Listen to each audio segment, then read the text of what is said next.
Hi guys, how are you? Yesterday we have discussed about the unit of rate constant. So units of rate constant.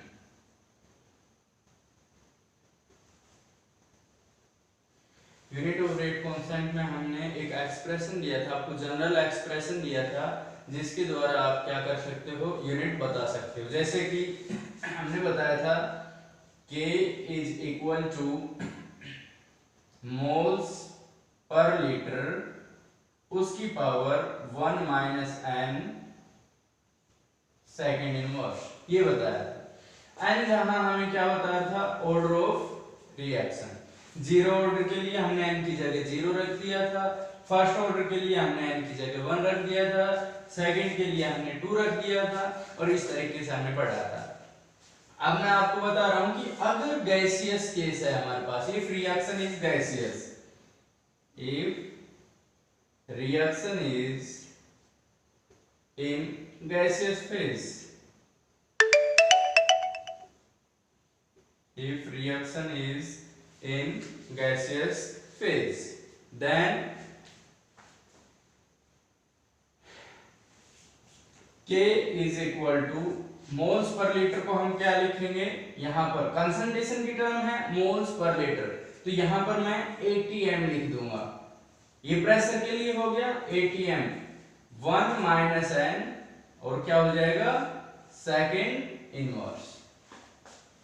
N क्या है यहां पर, order of reaction. अब यहां पर मैं कहूं for zero order reaction, for zero order reaction क्या होगा बेटा, एन की वैल्यू क्या हो जाएगी, जीरो हो जाएगी। तो हम क्या कहेंगे इसको, K is equal to ATM उसकी पावर 1 माइनस एन, एन की जगह हम क्या रख देंगे, जीरो रख देंगे, सेकेंड इनवर्स। तो क्या हो जाएगा, K is equal to ATM second inverse. ये जीरो ऑर्डर के लिए हो गया। अगर मैं फर्स्ट ऑर्डर की बात करूं तो हम लिख देंगे बेटा फॉर फर्स्ट ऑर्डर। ध्यान से देखिएगा, फर्स्ट ऑर्डर के लिए बिल्कुल सिंपल है, n इज इक्वल टू किसके बराबर हो जाएगा, 1 के बराबर हो जाएगा। तो हम क्या लिखेंगे, K is equal to ATM उसकी पावर 1 माइनस एन, एन की जगह हमने 1 लिख दिया, सेकेंड इनवर्स। तो ATM की पावर 0 मतलब क्या हो जाएगा, किसी भी अगर सब्सटेंस की पावर 0 है तो उसकी वैल्यू क्या आ जाती है, 1 आ जाती है। तो यहां पर K इज इक्वल टू किसके बराबर हो जाएगा, सेकेंड इनवर्स के बराबर आ जाएगा। तो ये यूनिट हो जाएगी। सेकंड के लिए हम क्या कर देंगे, n की जगह 2 रख देंगे, थर्ड के लिए n की जगह 3 लिख देंगे, और इस तरीके से हम रेट कांस्टेंट की बेटा यूनिट पता कर सकते हैं। तो मैंने आपको दोनों केसेस में बताया है, कंसंट्रेशन के केस में भी और एटमॉस्फेयर के केस में। कहने का मतलब गैसियस फेज में भी आप इसकी यूनिट पता कर सकते हैं। दूसरा मैंने ये भी बताया था कि अगर मान लो कि की वैल्यू कुछ भी दे रखी 3 × 10⁻², पर आवर पर सेकंड ये दे दिया, मान लो पर सेकंड दे दिया आपको, तो आप क्या कहोगे कि ये K दे रखा है और आपसे ये पूछ लेगा कि कौन से ऑर्डर की रिएक्शन है, तो आप यूनिट देखोगे, सेकंड इनवर्स किसके लिए है, फर्स्ट ऑर्डर के लिए। तो हम कहते हैं इसको देखते ही हम बता सकते हैं कि कौन सी ऑर्डर रिएक्शन है, फर्स्ट ऑर्डर रिएक्शन है। इसके बाद बेटा एग्जाम में तो कई बार पूछा जा चुका है कि what is the difference between rate constant and rate of reaction. Difference between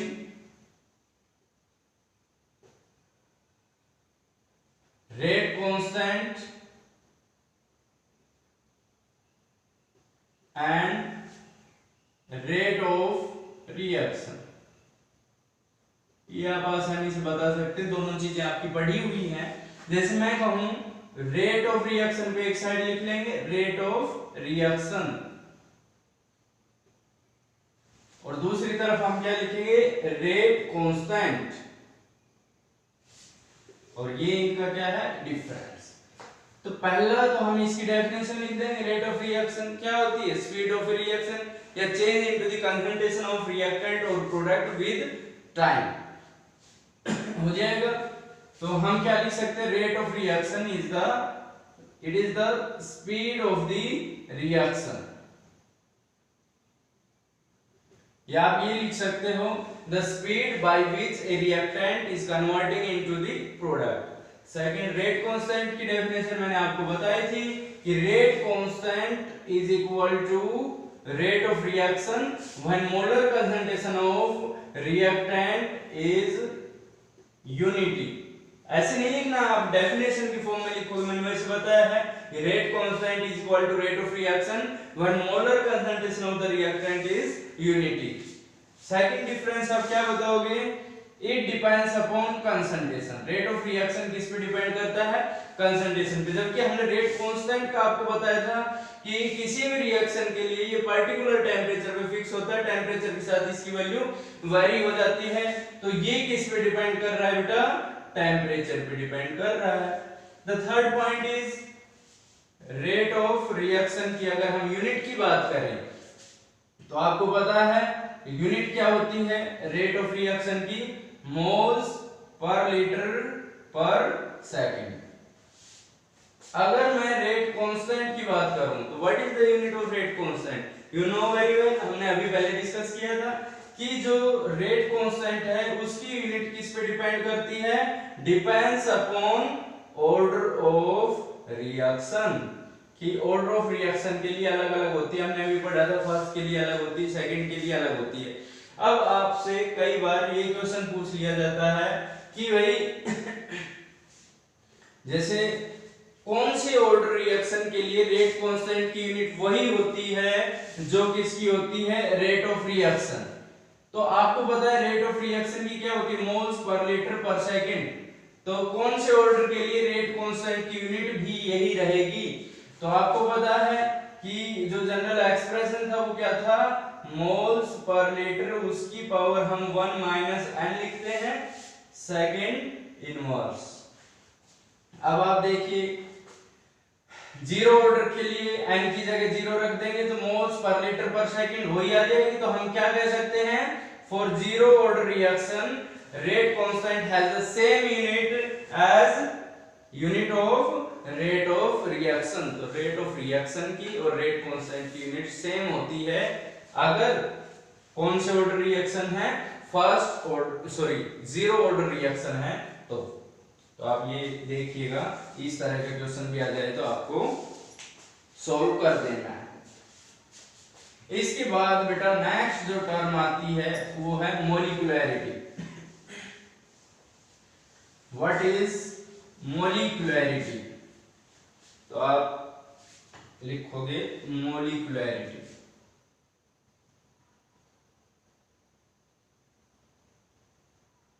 what is मोलिकुलैरिटी, तो आपको हमने एक प्रोसेस बताया था, हमने एक थ्योरी बताई थी कोलिजन थ्योरी, उसने बताया था reactants collide with each other to give product. Reactant आपस में टकराते हैं प्रोडक्ट देने के लिए, ठीक है बेटा। तो रिएक्टेंट कोलाइड करेंगे और क्या देंगे, प्रोडक्ट देंगे। तो इस केस से मोलिकुलैरिटी का क्या लेना देना, मोलिकुलैरिटी ने बताया कि मोलिकुलैरिटी कि जितने एटम आयन या मॉलिक्यूल जो भी मतलब रिएक्टेंट है एक साथ एक टाइम पे जो कोलाइड कर रहे हैं वो उसकी क्या कहलाती है, मोलिकुलैरिटी कहलाती है। नंबर ऑफ एटम्स, आयंस और मॉलिक्यूल्स, या तो एटम होंगे रिएक्टेंट में या आयंस होंगे या मॉलिक्यूल्स होंगे, कोलाइडिंग साइमल्टेनियसली, मतलब एक ही टाइम पे एक साथ जो टकरा रहे हैं उसको हम क्या कहते हैं, मोलिकुलैरिटी। तो इसकी डेफिनेशन आपको याद रखनी है, नंबर ऑफ एटम, आयन और molecule colliding simultaneously, that is molecularity. अब आप देखिएगा, आपको मैं रिएक्शंस की टाइप्स बता रहा हूं। रिएक्शन एक तो होती है एलिमेंट्री रिएक्शन। एलिमेंट्री रिएक्शन क्या होती है बेटा, एलिमेंट्री रिएक्शन समझना कि अगर कोई रिएक्शन एक ही स्टेप में कंप्लीट हो रही है तो उसको हम क्या कहेंगे, एलिमेंट्री रिएक्शन।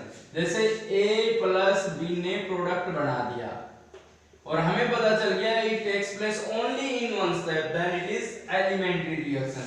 और एलिमेंट्री रिएक्शन के लिए हम जो पता करेंगे मॉलिक्युलरिटी, सिंपली हम इनको काउंट करके बता सकते हैं। Number of reactants are 2, it means its molecularity is 2। ध्यान रखना बेटा, ये केवल मैं किसके लिए बता रहा हूं, एलिमेंट्री रिएक्शन के लिए। जैसे कि इसका मैं एग्जांपल दे दूं कि हमारे पास है 2HI, it is converting into H2 plus I2, और हमें कह दिया ये क्या है, एक एलिमेंट्री रिएक्शन है, means the reaction which is taking place only in one step, एक स्टेप में हो रही है। तो नंबर ऑफ रिएक्टेंट्स कितने हैं इसमें, 2 मोल्स है, तो हम इसकी मॉलिक्युलरिटी कितनी कह देंगे, 2 कह देंगे। तो it's molecularity is given by 2।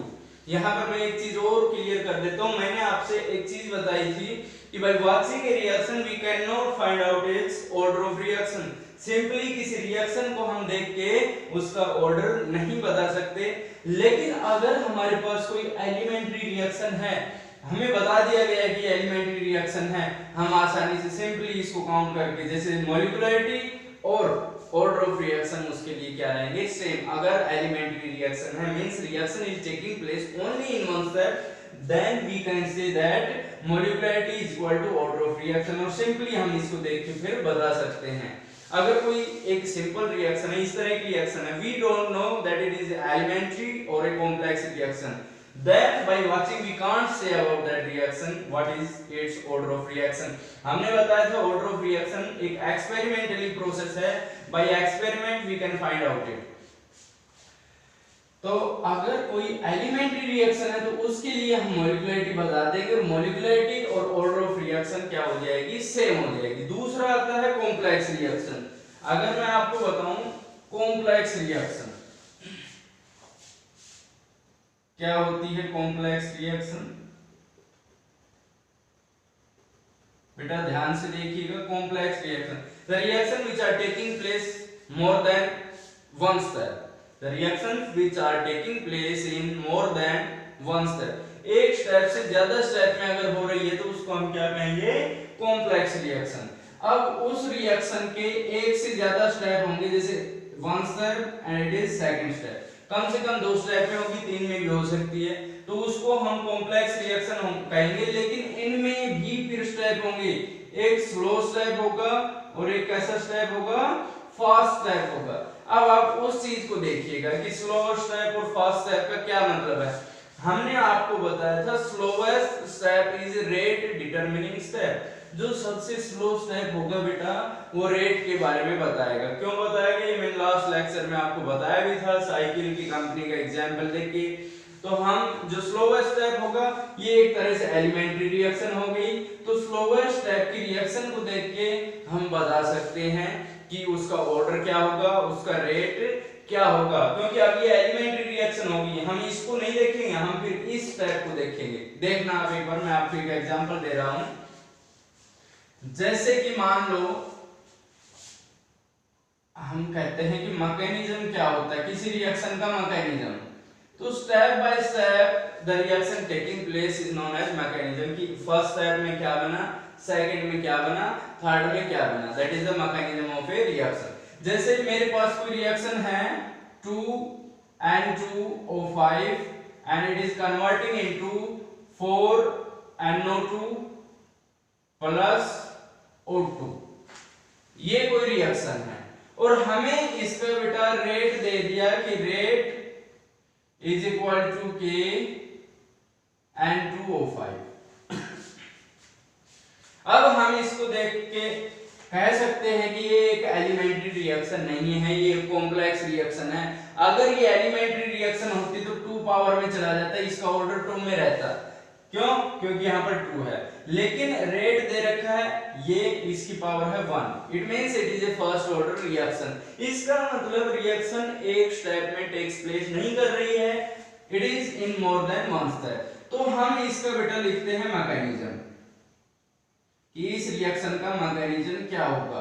तो मैकेनिज्म कैसे है इसका, जैसे N2O5 जो पहला स्टेप है वो है N2O5 और इससे ये किस में कन्वर्ट हो गया, NO2 एंड NO3 में कन्वर्ट हो गया। ठीक है बेटा, ये फर्स्ट स्टेप है and it is slow step.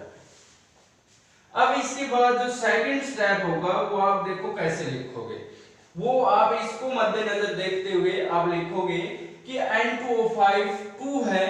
हम यहाँ ऐसी चीजें लिखेंगे कि जो ओवरऑल इन दोनों स्टेप का जो सम आए वो ये रिएक्शन आए। तो लेफ्ट साइड हमारे पास 2N2O5 है, तो एक N2O5, दूसरा हम यहाँ लिख देते हैं N2O5। तो हमारे पास जब हम इनका सम करेंगे, ओवरऑल रिएक्शन लिखेंगे, तो ये क्या हो जाएगा 2N2O5, वो तो हमारे पास ठीक है।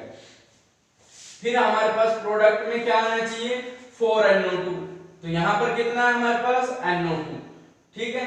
फिर हमारे पास इधर NO3 है, लेकिन इसमें कोई भी NO3 बेटा नहीं है, इसका मतलब हमें NO3 को कैंसिल करना है। तो जो चीज इधर है उसको कैंसिल करना है, तो वही चीज इधर होनी चाहिए। तो मैंने ये NO3 इधर लिख दिया ताकि ये आपस में कैंसिल हो जाए, क्योंकि NO3 का इसमें कोई रोल नहीं है। अब इसके बाद हमारे पास ये 4NO2 है और यहाँ क्या है NO2, तो यहाँ कितना आ जाएगा 3NO2, ताकि ओवरऑल कितना आ जाए 4NO2 प्लस O2, ये O2 का भी होना जरूरी है। और ये कैसा स्टेप है, फर्स्ट स्टेप।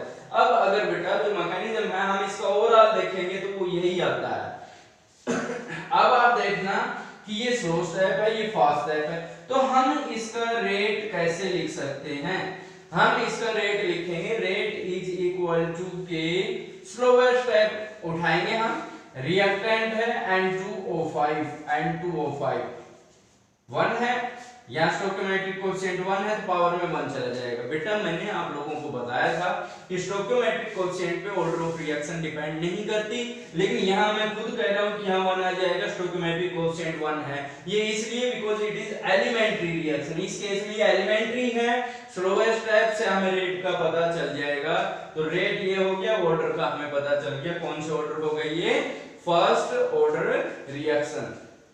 तो इस तरह से मैकेनिज्म को देख के और हम रिएक्शंस का बेटा इस तरीके से पता कर सकते हैं।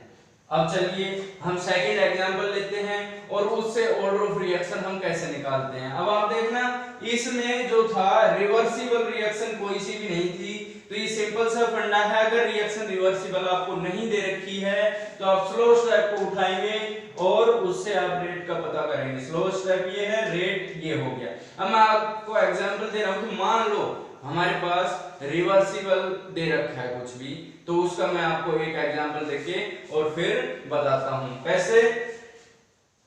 जैसे हमारे पास है कोई रिएक्शन है 2NO प्लस O2 और क्या हो गया 2NO, ये रिएक्शन है और आपसे कह दिया predict rate law, find out order of reaction. इसके लिए हमें ऑर्डर ऑफ रिएक्शन भी निकालनी है। हमें इसका मैकेनिज्म दे दिया बेटा, हमें इसका क्या दे दिया मैकेनिज्म। मैकेनिज्म हमें दिया है कि NO प्लस O2, तो ये कन्वर्ट हो गया किसमें NO3 में कन्वर्ट हो गया। ये फर्स्ट स्टेप है और ये रिएक्शन रिवर्सिबल दे दिया। पिछले केस में रिवर्सिबल नहीं था, हमने आसानी से उसको बता कर लिया। तो ये पहला स्टेप है। दूसरा स्टेप हमें क्या दे दिया कि इसको देख सकते हैं हम, हमारे पास क्या है 2NO है, तो इधर एक NO तो हमें लिखना ही पड़ेगा, लेकिन NO3 पूरी रिएक्शन में नहीं है, यहाँ NO3 है, तो इसको कैंसिल करने के लिए हमने यहाँ क्या लिख दिया NO3। तो आगे क्या चाहिए, आगे क्या हो जाएगा 2NO2, ये स्लो स्टेप है। बेटा ये क्वेश्चन में दे रखा है, इस क्वेश्चन में ये मैकेनिज्म दे दिया, बोला ये तो मैकेनिज्म है, ये रिएक्शन है, आप रेट लॉ प्रेडिक्ट कीजिए। तो ऐसे केसेस में अगर रिवर्सिबल दे रखा है तो आप डायरेक्ट ये मत लिखना, आप पहले क्या करोगे, जो मेन रिएक्शन है उसके अकॉर्डिंग लिख दोगे रेट इज इक्वल टू के। फिर बेटा आप क्या लिखोगे NO जो कि रिएक्टेंट है और उसकी पावर हम अल्फा लिख देते हैं।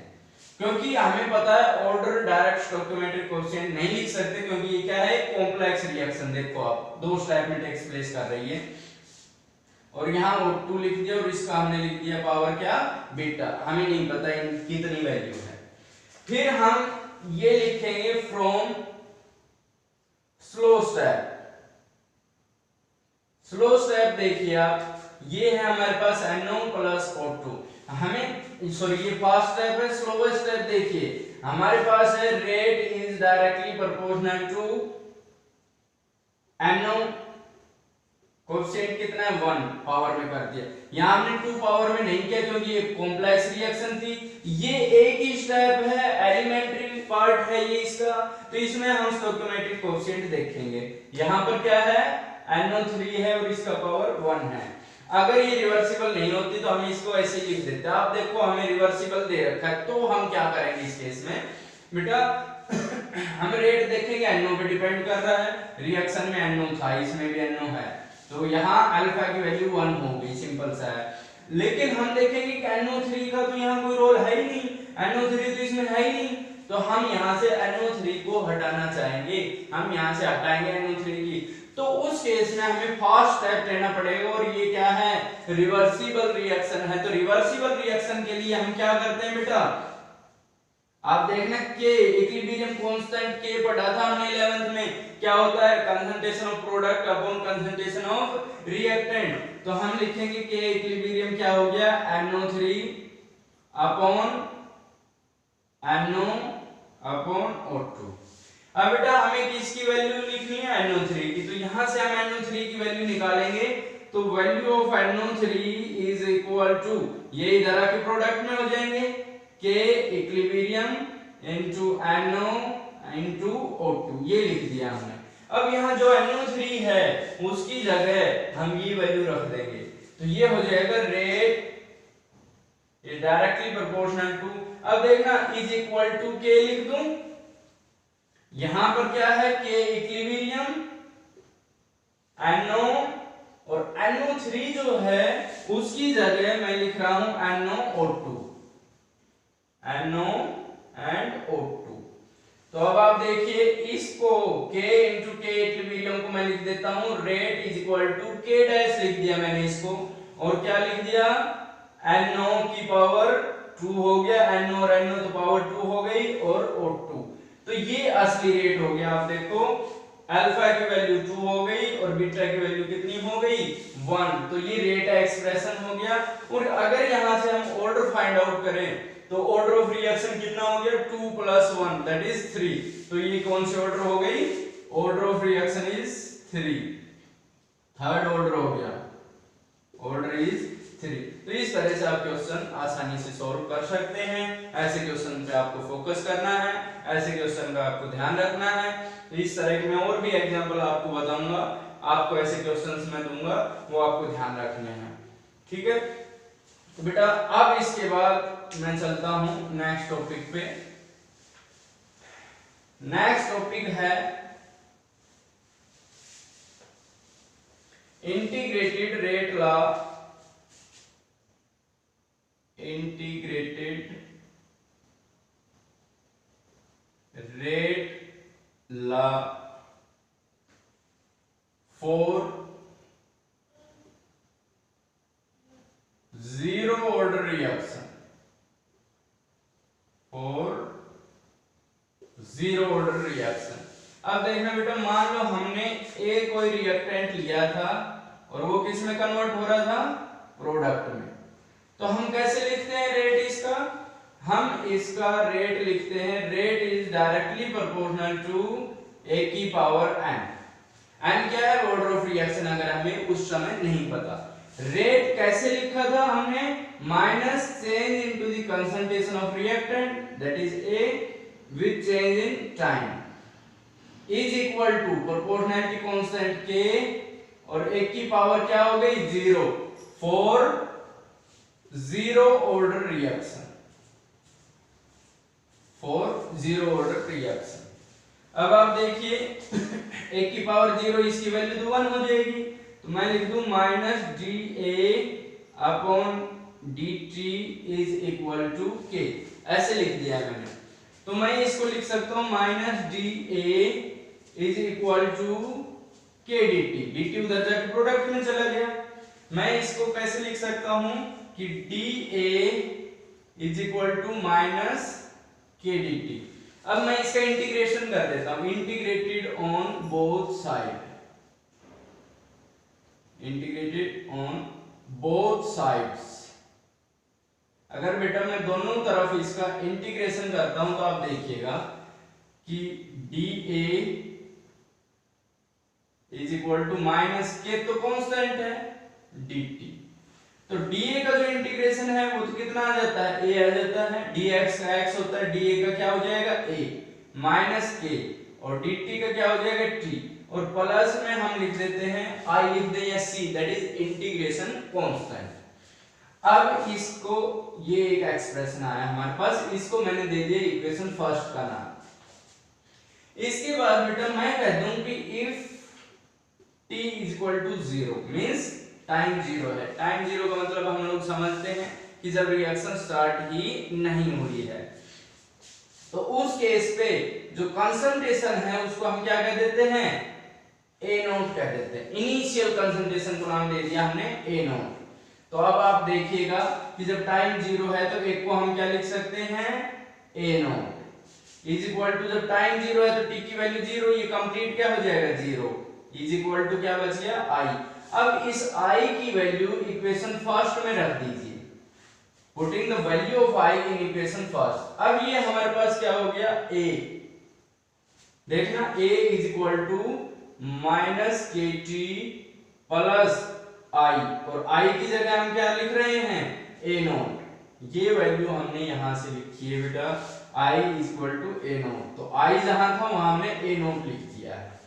अब हम क्या लिखेंगे, KT को इधर ले आओ, माइनस का था इधर प्लस का हो जाएगा, is equal to A naught, ये A उधर जाके कैसा हो गया, माइनस का हो गया।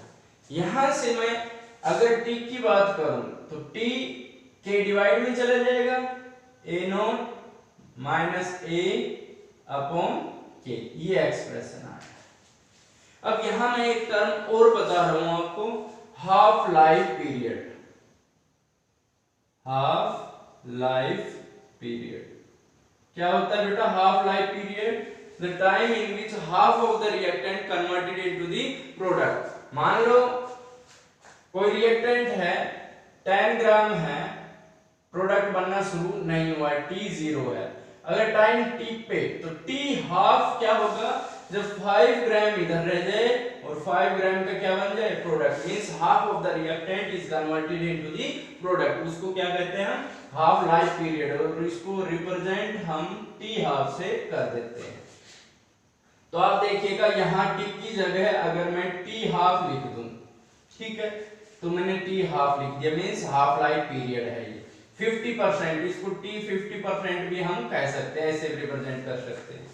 अब बेटा ध्यान से देखिएगा, t हाफ है, A naught is initial concentration, ठीक है, minus A is the concentration at time t, किसी भी टाइम पे जो रिएक्टेंट बचा है। आप देखना कि मान लो रिएक्शन हुई है, शुरू में A नोट था, जब टाइम कितना था 0, तो प्रोडक्ट कितना था उस टाइम पे 0, बनना भी शुरू नहीं हुआ था क्योंकि टाइम 0 है, रिएक्शन स्टार्ट नहीं हुई है।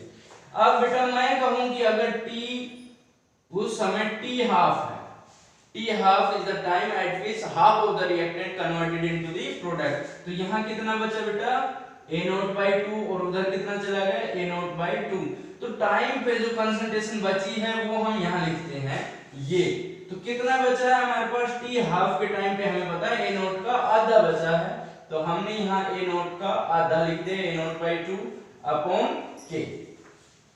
तो मैं इसको लिख सकता हूं t half is equal to A naught में से A नोट बाई 2 गया, क्या बचा, A नोट बाई 2, और यहां पर क्या था, K, that is t half. अब मैं आपको आखिर में ग्राफ बता देता हूं कि ग्राफ कैसे खींचते हैं। मैं आपको बताता हूं कि अगर मैं इसको हटा देता हूं यहां से, मैं इसको यहां से हटा के आपको बता रहा हूं ग्राफ।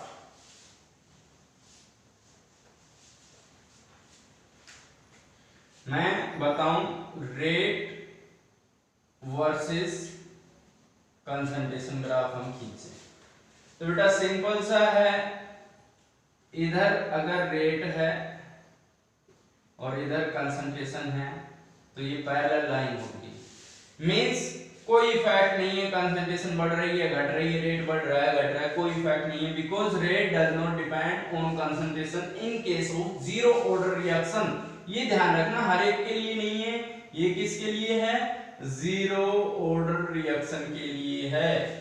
जीरो ऑर्डर के लिए रेट जो है वो एक की पावर जीरो पे डिपेंड कर रहा है, इसका मतलब इसकी कंसंट्रेशन पे डिपेंड ही नहीं कर रहा है, इंडिपेंडेंट होते हैं उनके बीच में ग्राफ ऐसा होता है पैरेलल लाइन। दूसरा मैं आपको ग्राफ बता रहा हूं, कौन सा, रेट वर्सेस टाइम। तो वो कैसे खींचेंगे, आप इस इक्वेशन को ले लीजिएगा, A is equal to minus KT plus A naught. ये जो इक्वेशन है इसके बेस पे इसको हम कंपेयर कर लें, y is equal to mx plus c। तो बेटा ये है हमारे पास इस तरीके से, सॉरी रेट वर्सेस टाइम नहीं है बेटा, ये कंसंट्रेशन वर्सेस टाइम है, कंसंट्रेशन वर्सेस टाइम। तो ये y जो है ये ऊपर की तरफ होता है, तो y की जगह हम क्या लिख देंगे, A, that is concentration of A। ठीक है बेटा, इधर कौन सा है x, तो x को कंपेयर किससे करेंगे, t से, t इज टाइम। ये जो m होता है बेटा ये स्लोप होता है, अगर ये पॉजिटिव है तो ऊपर की तरफ और नेगेटिव है तो नीचे की तरफ। स्लोप k है लेकिन नेगेटिव है, नेगेटिव का मतलब डिक्रीज हो रहा है, डाउनवर्ड जा रहा है, तो इसका स्लोप क्या हो गया, minus k। c is interception, interception मतलब ये कितना है, दैट इज a नॉट। तो ये इंटरसेप्शन मैं इसका क्या लिख देता हूं, a नॉट, ये जो वैल्यू है ये इसकी क्या है, a नॉट। तो इस तरीके से हम कंसंट्रेशन और टाइम के बीच में ग्राफ ड्रा कर सकते हैं, बहुत इंपॉर्टेंट है। कई बार आपको ग्राफ ड्रा कर देगा और आपसे पूछेगा कि ऑर्डर बताइए, तो आप इस तरह का ग्राफ देख के, इस तरह का ग्राफ देख के आप बता सकते हैं it is zero order reaction. तो ये जीरो ऑर्डर रिएक्शन है, इस तरीके से आपको ये क्वेश्चन सोल्व करने हैं। बाकी कल मिलते हैं, थैंक यू, जय हिंद, जय भारत।